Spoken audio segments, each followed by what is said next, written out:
Assalamualaikum warahmatullahi wabarakatuh.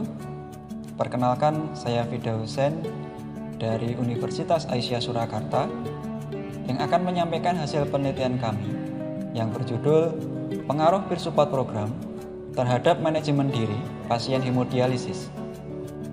Anggota tim penelitian kami, yang pertama saya sendiri, Firdahusen dari Prodi Sarjana Ilmu Keperawatan. Yang kedua, Sigit Setianto dari Prodi S1 Sistem dan Teknologi Informasi. Dan yang ketiga, Friendly Wibowo dari Prodi S1 Kewirausahaan. 1 dari 10 orang di seluruh dunia mengalami penyakit ginjal. Penyakit ginjal kronis merupakan penyebab kematian peringkat ke-27 di dunia tahun 1990 dan meningkat menjadi urutan ke-18 pada tahun 2010. Menurut Global Burden of Disease tahun 2015, 1,2 juta orang meninggal karena kegagalan fungsi ginjalnya, meningkat 32% sejak tahun 2005. Hemodialisis merupakan terapi pengganti ginjal yang paling banyak dipilih oleh pasien penyakit ginjal tahap akhir yang jumlahnya meningkat dari tahun ke tahun.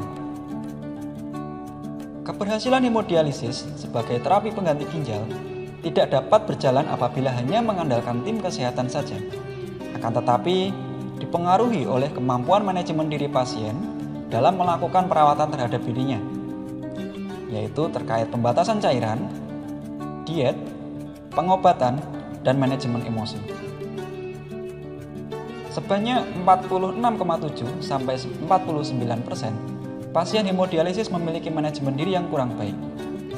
Upaya peningkatan manajemen diri pasien hemodialisis pada penelitian sebelumnya dilakukan oleh tenaga kesehatan. Sedangkan melalui peer support program ini dilakukan oleh pasien yang menjadi peer leader. Peer support program yaitu kegiatan yang dilakukan oleh kelompok pasien dalam memberikan dukungan melalui berbagi pengetahuan dan pengalaman bersama kelompok pasien yang memiliki kondisi yang relatif sama. Tujuan dari penelitian ini adalah untuk mengetahui pengaruh peer support program terhadap manajemen diri pada pasien penyakit ginjal tahap akhir yang menjalani hemodialisis. Penelitian ini menggunakan quasi eksperimen design. Sampel diambil secara konsekutif sampling dengan jumlah 32 orang pada kelompok intervensi dan 33 orang pada kelompok kontrol sesuai kriteria inklusi dan eksklusi. Penelitian dilakukan pada tahun 2019 pada unit hemodialisis di salah satu rumah sakit umum daerah di Provinsi Jawa Tengah. Intervensi peer support program diberikan melalui dukungan informasi, dukungan emosional, dan hubungan timbal balik dalam kelompok yang terdiri dari 10-12 orang untuk berbagi pengalaman terkait manajemen diri. Intervensi dilakukan selama 6 kali dan masing-masing sesi berlangsung selama 30-45 menit. Data diperoleh melalui hemodialisis self-management instrument dan dianalisa menggunakan uji paired sampel t-test dan independent sampel t-test.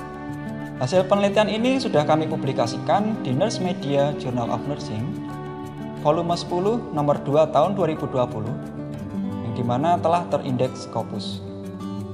Rata-rata manajemen diri setelah dilakukan intervensi peer support program pada kelompok intervensi meningkat dari 79,47 menjadi 90,75 dan pada kelompok kontrol meningkat dari 81,88 menjadi 82,12. Peer support program berpengaruh terhadap peningkatan manajemen diri pada pasien penyakit ginjal akhir yang menjalani hemodialisis.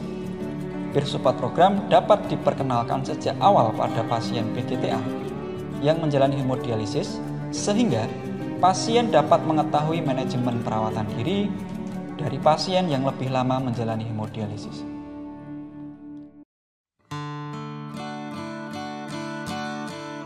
Perkenalkan, nama saya Adi Tontowi Jawahari. Saya pasien HD di rumah sakit dari November 2016. Kalau selama ini menjaga diet cairan itu disesuaikan dengan urin kita yang keluar selama 24 jam tambah 500 ml.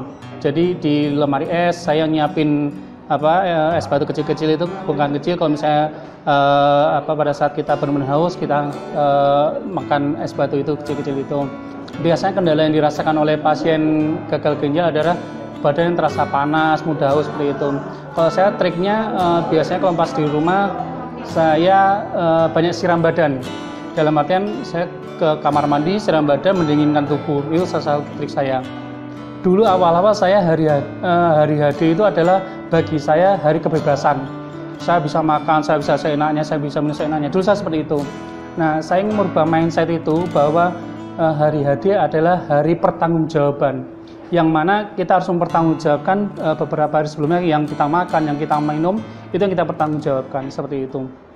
Perkenalkan, nama saya Endang Arini, umur 60 tahun.